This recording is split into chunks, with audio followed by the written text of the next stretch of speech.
சேலத்தில் பிறந்து 9 நாட்களே ஆன பெண் குழந்தையை விற்பனை செய்த தம்பதி உட்பட 4 பேர் மீது வழக்கு பதிவு செய்யப்பட்ட சம்பவம் பரபரப்பை ஏற்படுத்தியது.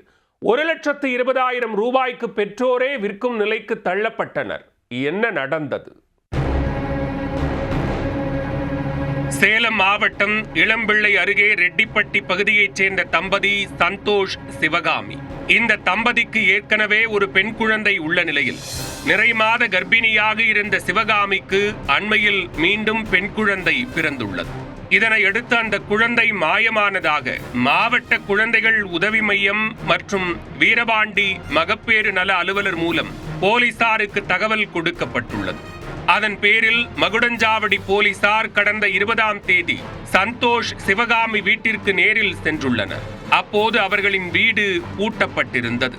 அருகில் வசித்து வருபவர்களிடம் விசாரித்ததில் பெங்களூருவில் உள்ள தனியார் மருத்துவமனையில் அந்த தம்பதிக்கு குழந்தை பிறந்ததாக கூறியுள்ளார். ஆனால் கடந்த 14ஆம் தேதி தங்களுக்கு ஆண் குழந்தை பிறந்து இறந்து விட்டதாக மருத்துவ அறிக்கையை காண்பித்ததாக தெரிவித்துள்ளனர்.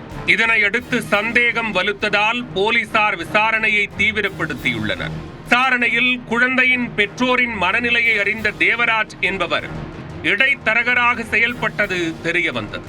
பின்னர் ரஞ்சித் என்பவரிடம் குழந்தையை சட்டவிரோதமாக விற்பனை செய்ததும் அம்பலமானது. இது தொடர்பாக குழந்தையின் பெற்றோர் சந்தோஷ், சிவகாமி மற்றும் தேவராஜ், ரஞ்சித் ஆகிய 4 பேர் மீதும் சங்ககிரி அனைத்து மகளிர் காவல் நிலையத்தில் வழக்கு பதிவு செய்யப்பட்டுள்ளது. மேலும் ஏழ்மையான குடும்ப பின்னணி கொண்ட சந்தோஷ், சிவகாமிக்கு 2ஆவதும் பெண் குழந்தை பிறந்ததால் அதனை விற்க முடிவு செய்துள்ளனர். இதற்காக தேவராஜ் மூலம் 1,20,000 ரூபாய்க்கு ரஞ்சித்திடம் விற்றுள்ளனர். தொடர்ந்து ரஞ்சித்திடமிருந்து பச்சிளம் குழந்தையை மீட்ட போலீசார் அதனை பெற்றோரிடமே ஒப்படைத்தனர்.